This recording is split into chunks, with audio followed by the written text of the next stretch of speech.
que hay que boicotear la elección del domingo. ¿Qué tiene que ver la decisión del pueblo de México de elegir al Poder Judicial con la demanda de la derogación de la ley del ISSSTE del 2007? O sea, están planteando lo mismo que la derecha. Gracias. Buenos días, Luis Piña, de los Reporteros MX, Presidenta. Un par de dudas. La primera, desde la semana pasada, desde que llegó la CENTE, se han estado radicalizando sus actividades. En este sentido, han llamado a que probablemente boicoteen la elección del Poder Judicial que se tiene para este fin de semana. Y en ese sentido, preguntarle si ya tiene estimado algún operativo de seguridad para prevenir que ocurra este ámbito, ¿no? Que se viole pues directamente el derecho de los ciudadanos al voto. Fíjense qué curioso. De hecho, hoy plantean ir al INE. Me pregunto yo, ¿qué tiene que ver la demanda de la derogación de la ley del ISSSTE del 2007 con el Instituto Nacional Electoral? Ahora ya plantean lo mismo que plantea la derecha, que hay que boicotear la elección del domingo. ¿Qué tiene que ver la decisión del pueblo de México de elegir al Poder Judicial con la demanda de la derogación de la ley del ISSSTE del 2007? O sea, están planteando lo mismo que la derecha, que no haya elección el domingo. Ahí para su análisis. Por otro lado… Y la otra, que es importante, esto que explicó Mario, o sea, ¿qué es lo que están solicitando esencialmente? La derogación de la ley del ISSSTE del 2007 y la aprobación del 2019 de la modificación de la reforma educativa. Son sus dos planteamientos. Ahora ya hay nuevas demandas, como el de que pase de 10 a 15 UMAS, el que se retire, que solo va a favorecer, si fuera el caso, al 7% de los maestros que ganan más.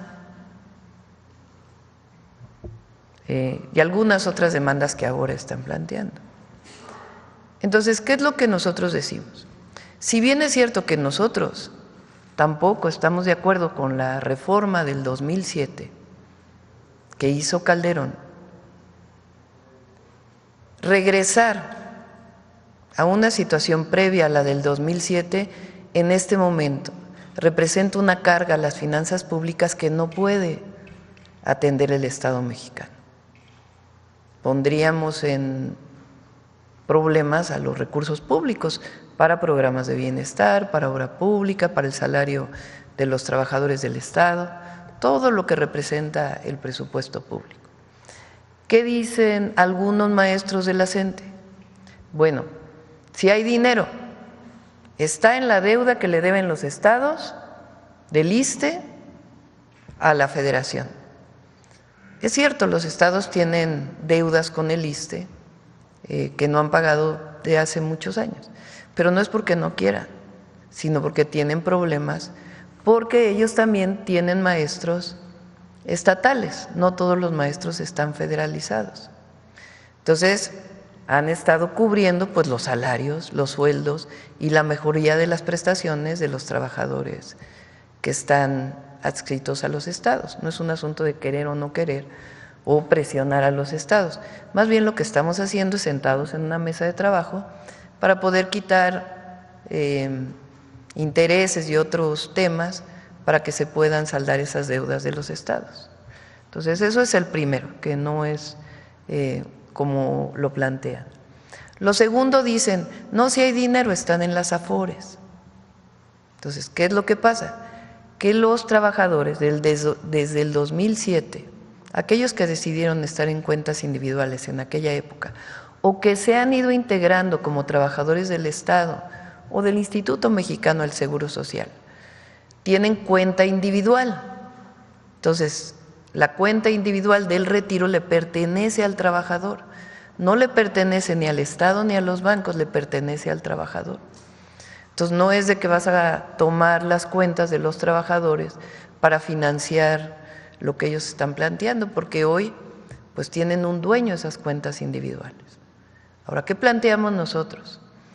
La modificación que se hizo, primero en el 2020, para reducir las comisiones de las AFORES, y después en el 2024, del Fondo de Pensiones para el Bienestar, regresa a un régimen solidario en una buena parte, porque el Estado mexicano le garantiza al maestro y a la maestra, al trabajador del Estado y al trabajador del Instituto Mexicano o que está afiliado al Instituto Mexicano del Seguro Social, que si gana el equivalente al salario medio del IMSS, no se va a ir con menos pensión, sino se va a ir completo su salario. Y algunos que ganan más se van también con completo su salario. Pero ¿cómo era antes? Ni siquiera en el régimen del 2007, previo al 2007. ¿Cómo era antes? Pues te ibas con menos de tu salario.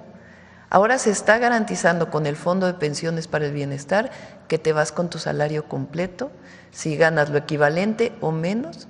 Bueno, si ganas menos, pues obviamente te vas a ir con tu salario completo. Y si ganas el equivalente al salario medio del IMSS, pues ya no se te va a reducir tu pensión, ya te vas a ir con tu salario completo. ¿Quiénes ganan eso? Alrededor del 60% de los maestros. Entonces, es un régimen solidario que generó el gobierno del presidente López Obrador para garantizar pensiones justas, que es incluso mejor que regresar al régimen del 2007. ¿Qué más decimos nosotros? Hay que seguir trabajando, no cerramos la puerta del diálogo, vamos a seguir trabajando incluso en comisiones, con los maestros, con expertos en pensiones, con Secretaría de Hacienda, para ver cómo podemos mejorar todavía más pues esta situación que se generó en el 2007. Entonces, esa es nuestra posición. ¿Es una posición de que no estamos escuchando a los maestros? Pues no, sino sencillamente en el 2024 hubo un avance sustantivo. ¿Cuánto cuesta ese avance sustantivo? Miles de millones de pesos. ¿Cuánto cuesta el congelamiento de la edad para la jubilación? 72,000 millones de pesos. Entonces, no en un año, en varios años, pero no es menor el esfuerzo que está haciendo el gobierno porque nosotros creemos en los profesores, en los maestros y en las maestras. Lo que no estamos de acuerdo es en que ahora pues el tema sea la reforma al Poder Judicial, que tiene que ver una cosa con la otra, o que estén afectando a la ciudadanía, a la gente en la Ciudad de México, como lo del aeropuerto el viernes. Entonces, tenían diálogo con la presidenta, pero ellos decidieron que aunque tenían diálogo con la presidenta, iban a violentar a periodistas, a generar estas acciones. Entonces, no es un asunto menor. Es decir, ahí está el diálogo con el secretario de Educación Pública, con la secretaria de Gobernación, se está incluso revisando temas de la edad, pero no hay una posición hasta ahora en el sentido de decir, bueno, vamos a dialogar a ver qué otras opciones hay, que no sean estas, que realmente son demandas que son, pues que el presupuesto público no da, que no hay recurso para ello, pero seguimos dialogando. Ahora, ¿qué tiene que ver la reforma al Poder Judicial? Entonces, se parece mucho la actitud de boicotear la reforma al Poder Judicial con aquellos que ahora dicen no votar, boicoteemos la reforma al Poder Judicial, o sea, los más conservadores de los conservadores de los conservadores con los supuestamente más radicales. La reforma al Poder Judicial fue una decisión del pueblo de México, mayoritaria, y se va a llevar a cabo el próximo domingo. Y va a salir a votar la gente, porque lo veo yo cuando voy. De hecho, a ver si ahorita pasamos una encuesta de ENCOL que sale en El País, pero ahorita en un ratito, para que vean cuánta gente ya se enteró, cuánta gente está de acuerdo y cuánta gente se calcula que puede ir a votar de acuerdo con esta encuesta. Por otro lado, Presidenta, pues precisamente en ese sentido, ¿qué podría decirle, qué mensaje le daría al pueblo de México derivado de que en esta última semana también se han ampliado las fake news acerca de la elección del Poder Judicial, estos llamados al boicoteo o incluso pues el miedo que pueda generarle a la gente pues las acciones de la CENTE de boicotear esta elección? Miren, es importante también que se sepa, son 10%, 9% de las escuelas que están en paro. El estado que más escuelas en paro tiene es Oaxaca, y el gobernador ha estado también ayudando a generar las condiciones de diálogo con Oaxaca. Ahora, el diálogo con la coordinadora en Oaxaca, a ver, es importante para quienes nos escuchan. La representación sindical de los maestros de México es el Sindicato Nacional de Trabajadores de la Educación. La CENTE surgió hace años buscando la democratización del sindicato para que no se decidiera prácticamente desde el gobierno quiénes eran los dirigentes de las secciones sindicales. Entonces, el principal argumento de la CENTE cuando surge y que fue apoyado por muchos de nosotros es que hubiera democracia sindical. Entonces, ahora hay un esquema distinto de elección. La coordinadora como tal tiene la dirigencia de algunas de las secciones del Sindicato Nacional de los Trabajadores de la Educación y en otras pues tiene presencia, es una organización de las maestras y los maestros. Reconocida y particularmente tienen las secciones en algunos de los estados. En el caso de Oaxaca, Mario ha estado con los maestros de Oaxaca de la sección 22 muchísimas veces, en Oaxaca. Ellos tienen una demanda muy justa para los niños y las niñas de que se diera uniformes escolares a todos los niños y niñas de Oaxaca. Se cumplió esa demanda. La escuela es nuestra, está en Oaxaca. Y algunas otras demandas de la propia coordinadora de la sección 22. Tienen derecho a manifestarse, tienen derecho, este es un país libre. Lo que decimos es, frente a las demandas de la manifestación, estamos abiertos al diálogo, pero hay temas que el presupuesto público no puede cumplir. Y los argumentos de dónde puede salir el recurso, pues son argumentos que estamos dando, los contraargumentos de que esas posiciones pues en realidad no tienen tanto fundamento.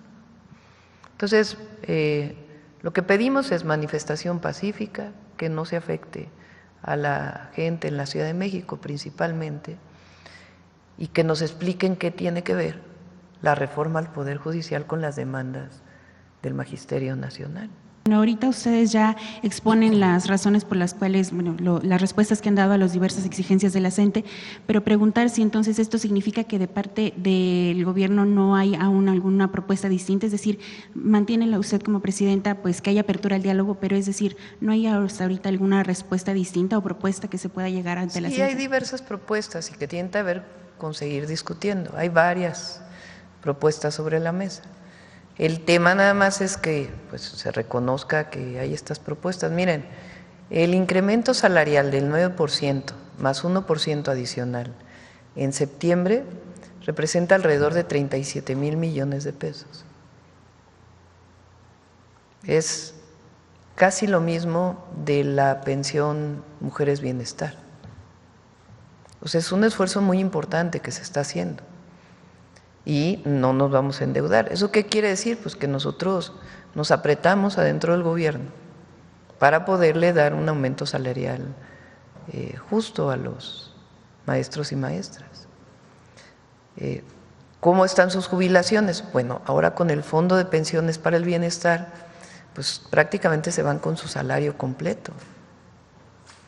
Entonces, no es menor lo que hemos estado planteando, el tema de la congelación de la edad, porque, a ver, pon la tabla de edad que puso Mario. La edad de jubilación en su presentación.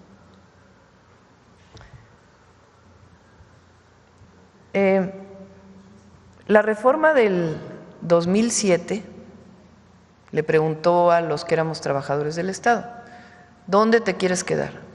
¿En el régimen anterior o en el de cuentas individuales? El 90% dijo en el régimen anterior. Entonces, los que nos quedamos en el régimen anterior y particularmente las maestras y los maestros, se dijo, bueno, está bien, vamos a hacer un artículo especial en la reforma a la ley del ISSSTE, que es el artículo 10º transitorio.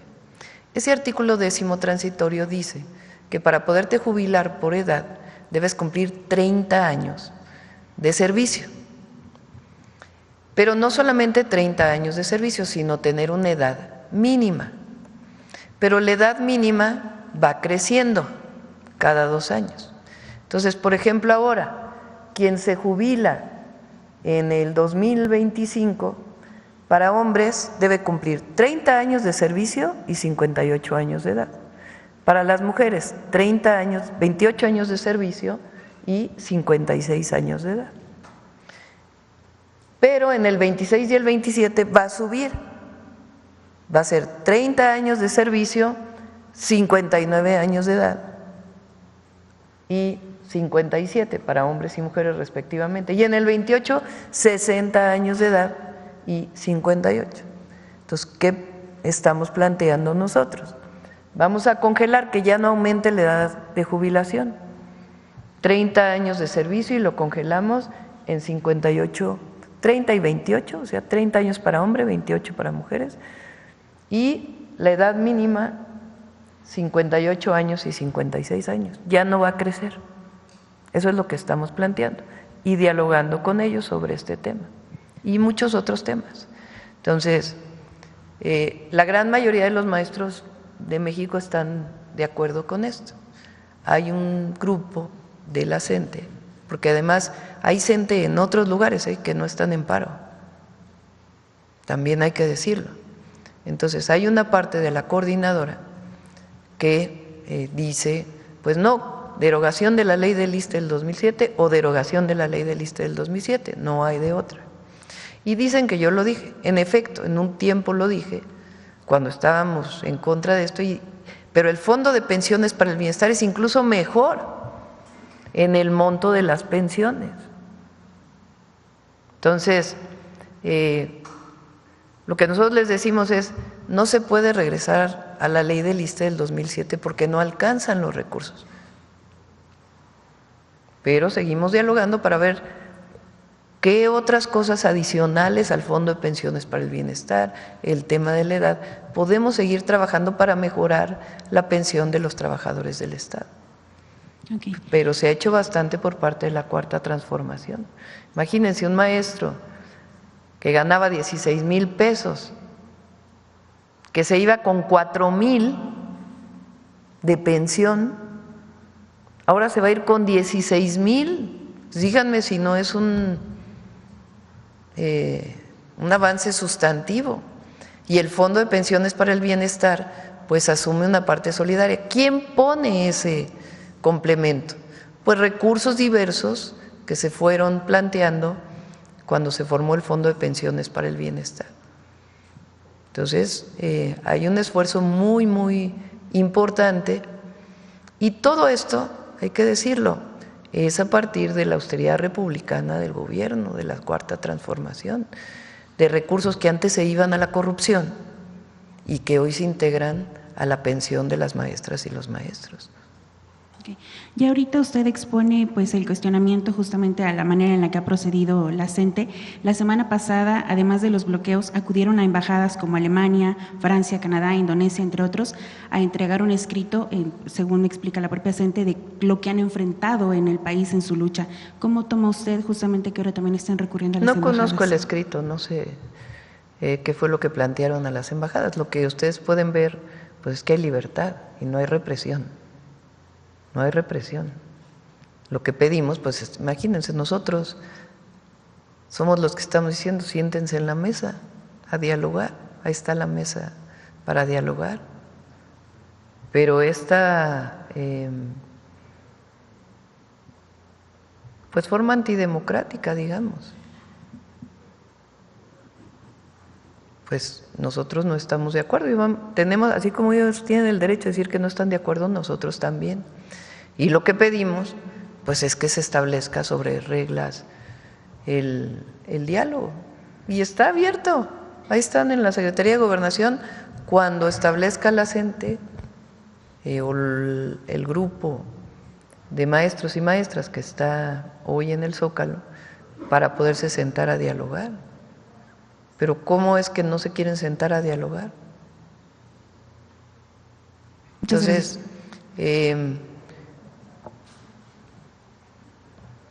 ellos tenían el diálogo. Este es mi planteamiento. Había diálogo planteado desde el primer momento que llegaron al Zócalo con la presidenta el viernes. No es que yo me hubiera negado a dialogar con ellos, sino que había una mesa puesta de diálogo.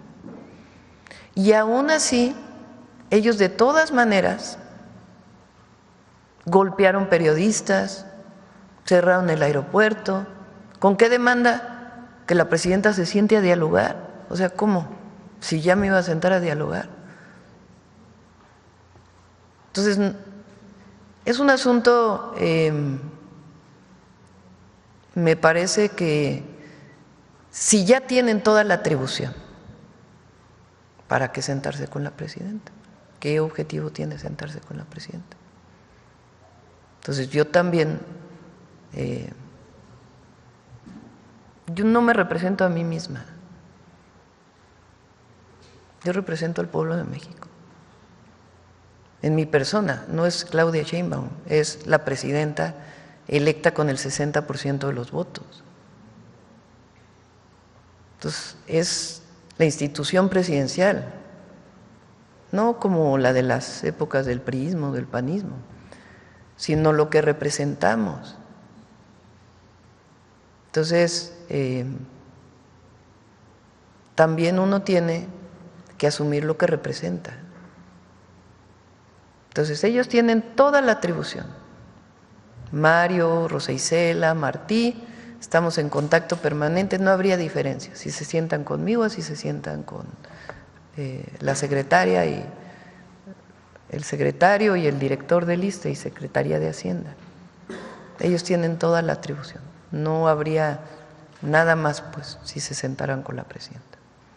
Entonces, en este momento está planteado así y es en una condición en donde ellos, o sea, me pregunto si está abierta la mesa de diálogo. ¿Qué sentido tiene que hoy tomen el INE? O sea, es una pregunta. Si está abierta la mesa de diálogo, ¿por qué cerrar Palacio Nacional para que no hubiera mañanera? Que sí hubo mañanera, por cierto. Estuvieron todos a distancia. ¿Cuál es la razón? Porque si creen que con eso vamos a ampliar la resolución, pues estamos diciendo no se puede derogar la ley del ISSSTE del 2007, pero hoy tenemos una mejor condición para los jubilados de los maestros, para todos los que van a jubilarse con cuentas individuales, se van con su salario completo. Y estamos hablando de la edad y de otros temas. Y seguir dialogando, seguir dialogando. No cerramos nunca la puerta del diálogo. Y si hay otras opciones que surjan, que no pongan en riesgo los programas de bienestar, pues adelante, en términos del presupuesto público. Todo está abierto. Pero hasta ahora lo que ellos nos dicen es que sí se puede derogar porque el recurso está en lo que deben los estados al ISSSTE y en las AFORES, que decimos nosotros. A ver, esa deuda de los estados al ISSSTE no se puede pagar con esos montos. Por eso estamos haciendo disminuciones de todas esas deudas con el objetivo de que los estados no tengan deudas en el ISSSTE. Algunos por las corruptelas de hace tiempo, pero ahora el tema central es que incluso los estados les falta recurso para poder pagar su nómina de maestros. Hay una partida especial que se llama la U080 que el gobierno federal da permanentemente a los estados porque no les alcanza para cubrir la nómina de los maestros que están en los estados. Entonces, sobre las supuestas deudas de los estados al ISSSTE, pues ahí está muy difícil, porque no vamos a afectar a los maestros que están en el régimen de los estados. Y segundo, que están en las AFORES. Bueno, las AFORES son cuentas individuales de cada trabajador o trabajadora. Entonces, no es que le pertenezcan al gobierno, no le pertenecen a los bancos, le pertenecen a cada trabajador. ¿Qué es lo que se hizo ahora? Sobre tu cuenta individual, donde te ibas a retirar si ganabas 16,000 pesos con 4,000, el gobierno hace un fondo solidario con el que te vas a ir jubilado con 16,000 pesos si ganabas 16,000 pesos. Ese es el Fondo de Pensiones para el Bienestar. Es, digamos, equivalente en términos del monto de las pensiones a la derogación de la ley del ISSSTE del 2007. Entonces, esos son los argumentos que nosotros damos públicamente, que se dan en las mesas de diálogo. Pero no te puedes sentar a dialogar si no hay un acercamiento y no se escuchan. Nosotros escuchamos sus argumentos y nos vamos a estudiarlos y damos nuestras respuestas. ¿Qué pedimos de ellos? Pues también que escuchen nuestros argumentos y que lo revisen.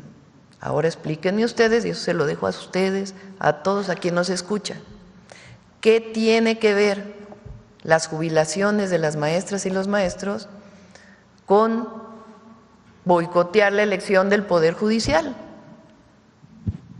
No, bueno, pues está igual eso que lo que dicen los más conservadores. ¿Sospecha usted de un acercamiento directo entre los grupos opositores a la elección judicial con la CENTE entonces? Pues en términos del argumento sí, se acercan los argumentos. No tengo ninguna evidencia de que estén juntos, ¿no? Pero en los argumentos, ¿qué tiene que ver bloquear el INE con sus demandas? ¿Qué tiene que ver la elección al Poder Judicial con sus demandas? Entonces, no va a haber represión, eso sí. Y lo que pedimos es diálogo.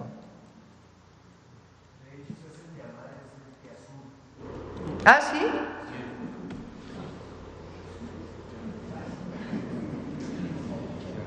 Bueno, será alguno, ¿no?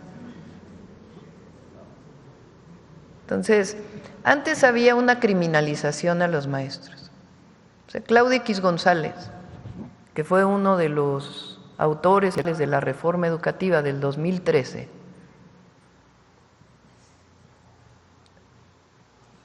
hay un video que sale mucho en las redes sociales donde él habla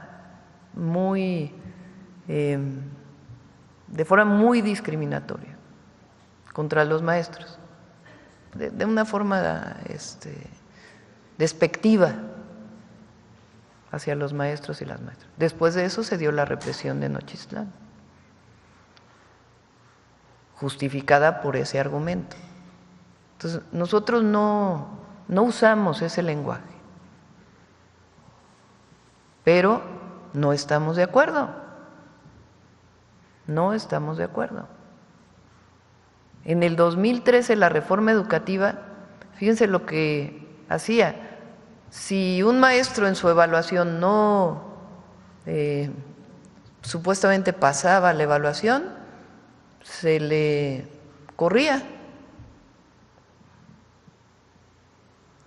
La modificación del 2019 dijo no puede ser punitiva la evaluación de los profesores. Y entonces se dieron casi 1 millón de plazas de base, garantía de que no se iba a correr a los profesores. O sea, vean la diferencia. Casi 1 millón de plazas de base a los maestros de primaria, secundaria, de preescolar, de educación básica. Aumentos salariales muy significativos, pensiones justas. Entonces, claro que hay una mejoría de las condiciones de los maestros. Ahora, quedaron temas que ellos dicen que no están de acuerdo de la evaluación de los profesores. Totalmente de acuerdo. ¿Qué dicen ellos? No, bueno, pues que se regrese a que solo sea el sindicato y las secretarías de educación pública quien defina las plazas. Entonces decimos, si eso es lo que quieren los maestros, pero los maestros de abajo, los de base, incluso lo valoramos, pero que decidan los maestros, no un porcentaje de los maestros. ¿Qué hicimos ahora? En la campaña me dijeron, lo peor de la evaluación de los maestros es que no nos permiten, nos dan una plaza en un lugar que está lejos de nuestro hogar, de nuestra casa, y nos cuesta mucho trabajo dar clases en una escuela en donde vivimos, entonces nos alejamos de nuestras familias. Pues es totalmente justa. Entonces dijimos, no, pues que se cambie ese proceso de movilidad en lo que discutimos que queda en sustitución de la evaluación de los maestros. Entonces, por supuesto que pensamos en las maestras y los maestros de México, pero no estamos de acuerdo en la manera cuando hay una mesa de diálogo. Se hacían muchas veces estas manifestaciones porque no había diálogo. Aquí desde el primer momento está la mesa y de todas maneras. Entonces nosotros no vamos a denigrar, a hablar despectivamente de las maestras y los maestros, pero sí llamamos la atención de ahora resulta que su demanda es igual a la del conservadurismo, que boicotear la elección al Poder Judicial, o sea, en contra del pueblo. Porque no es en contra de la presidenta o de Morena, no, es en contra del pueblo de México.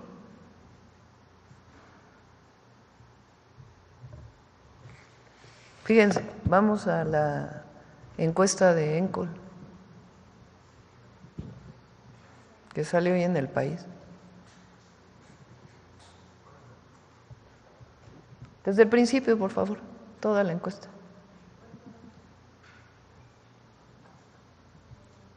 Dale. Usted sabe que en los próximos días se llevará a cabo la elección de ministros, magistrados, jueces del Poder Judicial.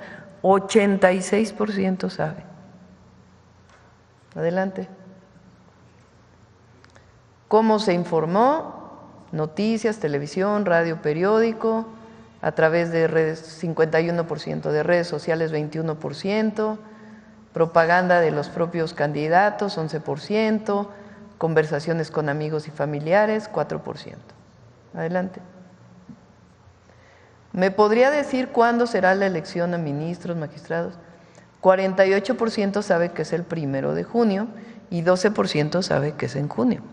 Hay que decir que en la elección del año pasado a presidencia y toda la elección federal que hubo, para estas fechas, una semana antes, era muy similar la cantidad de gente que sabía que el 2 de junio iba a haber elección. Adelante. ¿Qué tan probable es que usted vaya a votar? 38%, muy probable. Vamos a dejar solo el 38%. No veamos el algo probable, poco probable, nada probable. Que algo probable o sea, es poco probable, algo probable y muy probable, pues es una suma muy considerable. Pero quedémonos en el 38%. Entonces, ¿qué dice ENCOL? Adelante.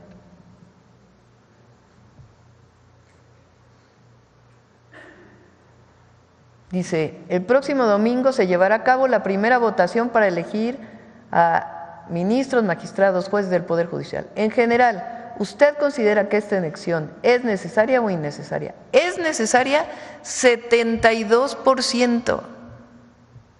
72%.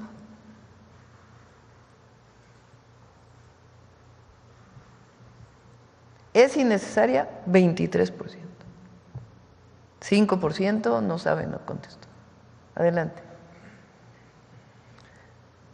¿Usted considera que la próxima elección a través del voto popular aumentará o reducirá la confianza y legitimidad de los ciudadanos hacia el Poder Judicial? 65% aumentará la confianza y legitimidad. Solo el 25% dice que no aumentará la confianza y legitimidad. Adelante. ¿Usted considera que la próxima elección a través del voto popular aumentará o reducirá la corrupción e impunidad en el país? 60% reducirá la corrupción e impunidad, 31% aumentará la corrupción e impunidad. Adelante. Bueno, ahí nomás se las dejo.